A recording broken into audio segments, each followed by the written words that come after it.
Chapitre 10. Les séries majeures. Plusieurs séries méritent un chapitre spécial, à commencer par le symbole de beaucoup d'entre nous, qui est évidemment Goldorak. Il fut le premier à générer un tel succès, et ainsi dépasser les frontières des enfants qui le regardaient pour être le premier à être fustigé par les parents, et même en premier lieu par ceux-là même qui le diffusaient. Puisque Jacqueline Joubert, responsable de l'unité jeunesse, et même les caméramans de Récréa 2 en étaient les pires ennemis avant même les forces de Vega. Phénomène de société, il fut le premier et le seul héros de dessin animé à faire la une de Paris Match et même faire l'objet d'un livre à 5 ans seul avec Goldorak, où Liliane Mursa, une pseudo-psychologue de mes deux, ça c'est moi qui rajoute mes deux, interviewait des enfants pour prouver la nocivité pour elle évidente d'un tel programme.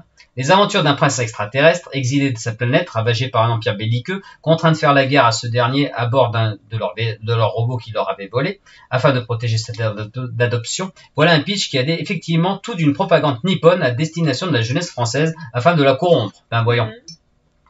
Goldorak sera accusé de tous les maux, comme si tout succès qui échappe à ses pairs devait être fustigé en place publique, car nous ne l'aurons pas. Ce qui est visé avant tout, c'est l'origine japonaise de Goldorak, origine que l'on essaiera de masquer au maximum dans le doublage.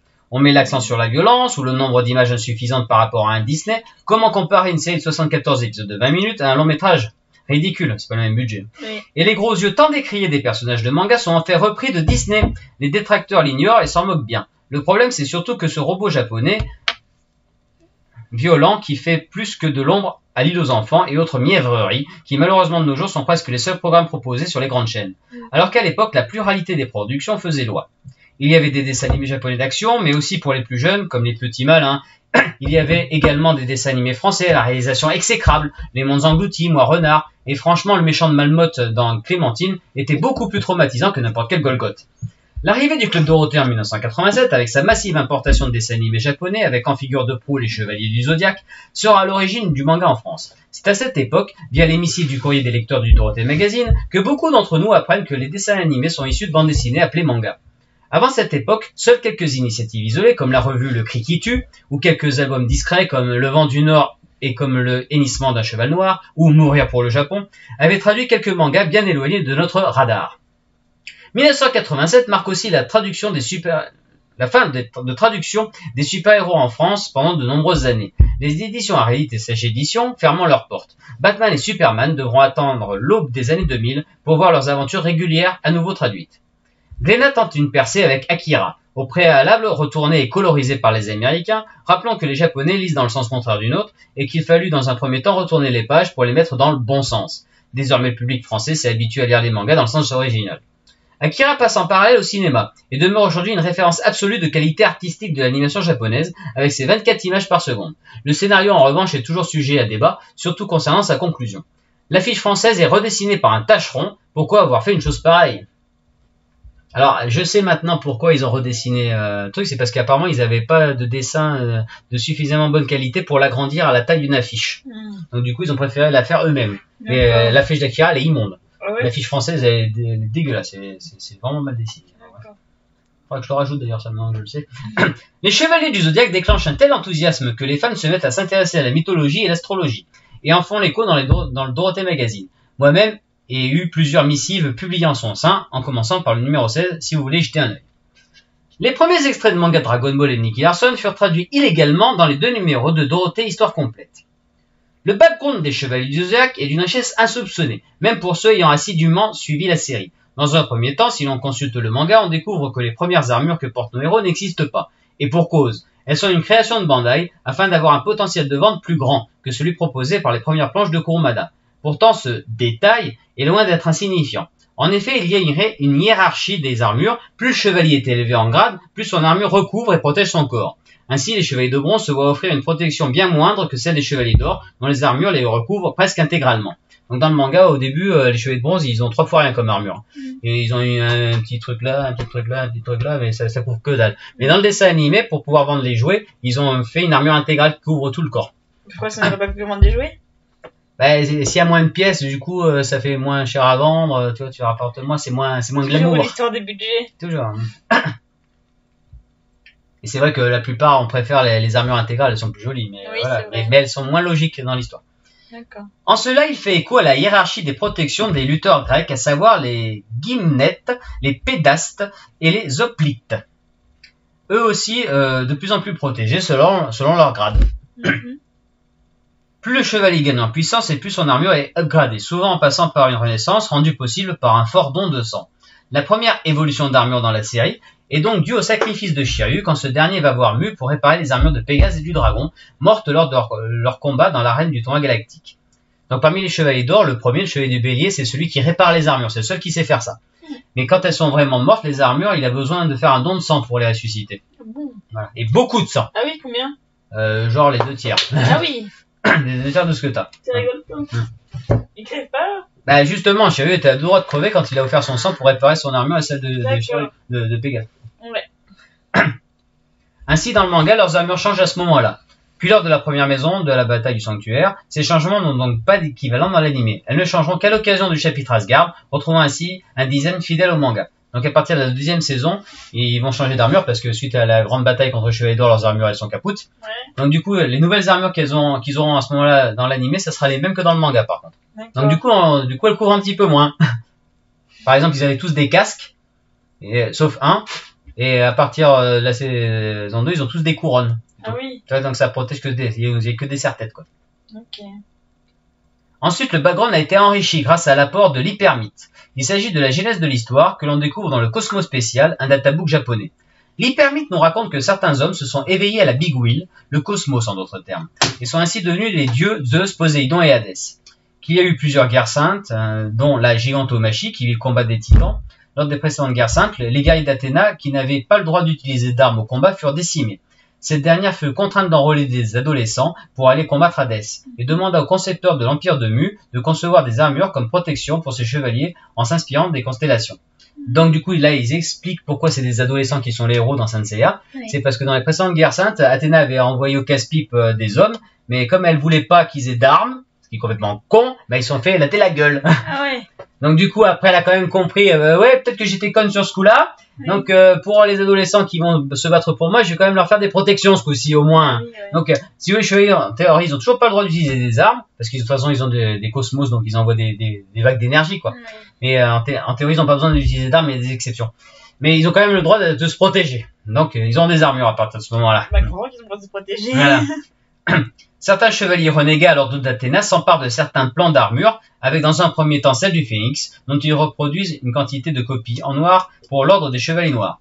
Des copies des armures de Pégase, du signe d'Andromède et du dragon furent réalisées pour l'élite des chevaliers noirs. Notons au passage que dans le manga, il y a 2 chevaliers noirs du dragon. Cette péripétie n'existe pas dans l'anime. D'ailleurs, Mu répare les armures car il est un descendant de Mu. Alors au début de l'histoire, t'as les chevaliers noirs, ça c'est des chevaliers rebelles, qui parce que les chevaliers ils se battent pour Athéna et la justice, les chevaliers noirs ils se battent pour leur gueule. D'accord. Et comme eux, ils n'ont pas le droit d'avoir des armures, ce qu'ils ont fait, c'est qu'ils ont piqué les plans des vraies armures et ils en ont fait des fausses, des copies de Made in Taiwan, tu vois. Mais elles sont noires. Donc c'est les mêmes mais en noir. Non, c'est de la merde. Ah non, c'est de la merde les armures noires, c'est de la grosse bouse. Donc comme ils se battent contre des chevaliers de bronze, ça va, ça leur fait rien. Oui. Mais s'ils s'étaient battus contre des gens plus forts, ils les auraient claqués en 2 secondes. Ouais. Les chevaliers d'Athéna se voient en plus octroyer une Pandora Box permettant à leurs armures de se régénérer entre les combats. Ainsi, ce sont les armures de l'espoir qui sortent de ces boîtes comme dans la légende de Pandore. Donc tu vois les gens à vélo qui ont des grosses boîtes derrière pour faire les livraisons. Et ben les Uber, c'est ça. Ben c'est comme les Pandora Box. Sauf que c'est en métal et ils mettent leurs armures dedans pour qu'elles se régénèrent entre les combats. D'accord. Donc c'est que quand elles sont vraiment pétées qu'ils vont voir. Des chargeurs quoi. Ouais, c'est ça. Ils chargent exactement. Donc ça leur évite d'aller voir le chevalier du bélier. Tu vois, ils vont le voir que quand vraiment l'armure elle est pétée de se péter. Hein. Que t'as pété la vitre de ton portable, tu peux pas le recharger. T'as plus de batterie. Ouais. Bon. Les armures de Poséidon et d'Hadès sont respectivement des scales et des surplis. Elles sont moins solides que les armures closes des chevaliers d'Athéna. Les robes des guerriers divins d'Asgard semblent elles très résistantes, mais ce chapitre est inédit au manga. En tout cas, une de ces armures ne possède pas de Pandora Box, ce qui rend la pertinence des produits dérivés plaques façade de boîtes de Pandora Box, de Poséidon, Hadès et Asgard, caduques. Alors, selon les chevaliers de quoi tu es, ça a un nom différent. Donc les armures des chevaliers d'Athéna, ce sont des clauses. Et les armures des chevaliers de Poséidon, ce sont des écailles. Les armures des chevaliers d'Hadès, ce sont des surplis. Et les chevaliers d'Asgard, ce sont des robes. D'accord. Voilà. Alors, en français, ça nous choque parce que robe, machin, mais c'est dans le terme américain. Des clauses pour vêtements, mais bon, voilà. Mais ils ont des noms spécifiques, bref. Et donc, du coup, ils ont fait en jouer, si tu veux, des plaques où tu as le devant de la Pandora Box. Parce que sur le devant de la Pandora Box, t'as le logo qui te dit quelle armure il y a dedans. Ah oui, parce que ça... Sauf que ils ont fait ça pour tous les chevaliers. Or, il n'y a que les chevaliers d'Athéna qui ont des Pandora Box. Les autres n'en ont pas. Mais alors, ils ont fait ça comment pour ton chevalier? Parce que tous les coins, ils vont les acheter. Ah Du oui. coup, c'est jouer ces plaques de Pandora Ah, Box. donc ils ont fait Alors les qu'elles plaques, n'existent ouais. pas. Ok, je vois. C'est ça que je peste contre ceux qui achètent les plaques d'autre chose que des chevaliers d'Athéna parce que ça n'existe pas. Peut-être qu'ils ont pas acheté. Bah non, j'en ai pas du tout parce que ça c'est nul. Tu as juste la plaque. Si tu veux Ah. la Pandora Box, autant l'avoir en entière. Oui. Alors ils ont fait ça, ils ont fait les plain clothes, c'est-à-dire que tu avais les chevaliers en civil, c'est-à-dire comme ils sont habillés de, tous les jours, ils n'ont pas leur armure, avec leur Uber sur la tête. D'accord. Mais ça n'a pas bien marché, ils ont fait que Pégase et Dragon. Donc ça n'a pas dû assez se vendre. Ok. Donc moi j'ai ces Pandora Box là. Par contre ils ont fait des Pandora Box pour les chevaliers d'or, mais t'es en une blinde. Ah Mais oui. c'est en métal, ça coûte super cher. Moi, je veux pas acheter ça super cher, faut pas déconner. En plus c'est que ce sont que des boîtes. Oui.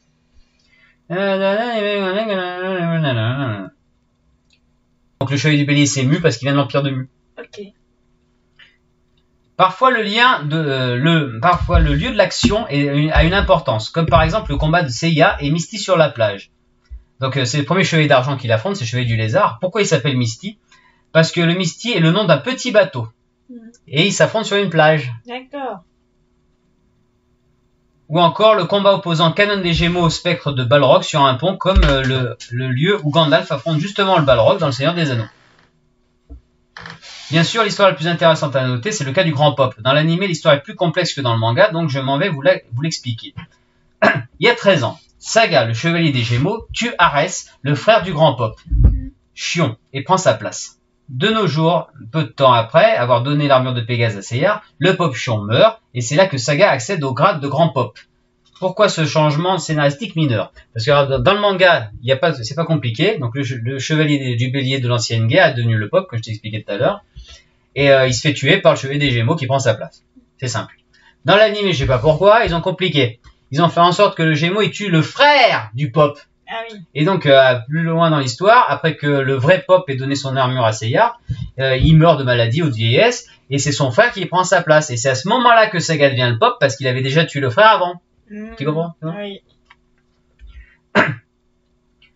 Aucune idée, mais l'anime est plein de détails divergents qui nuisent à la cohérence globale. Comme Mickey qui ne semble pas ressentir la congélation de son bras par Yoga, l'apparition du Seigneur Cristal qui amoindrit la relation de Yoga avec Camus, tout cela est dû à la création empirique de Kurumada qui écrivait le scénario au fur et à mesure au regard de la suite des événements. Il est clair que la première armure du Sagittaire, les Chevaliers Noirs, semble hors de propos. Donc comme l'auteur il est Sagittaire, au début il a donné une grande importance à l'armure du Sagittaire. Oui. Et il l'avait fait d'une telle façon que après quand il a fait les autres Chevaliers d'Or, il trouvait que celle du Sagittaire était pas belle en comparaison. Donc du coup il l'a refaite.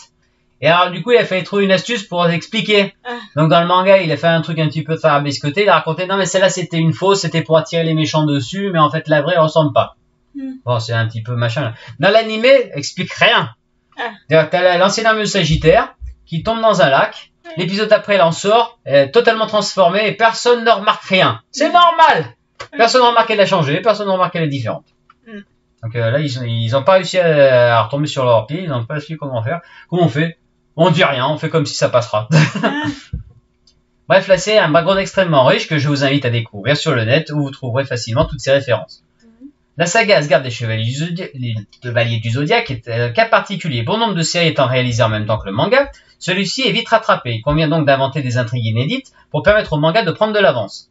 La mythologie scandinave a déjà été abordée au cours du deuxième film La Chaude Bataille des Dieux, qui se basait sur le court chapitre Natassia du manga.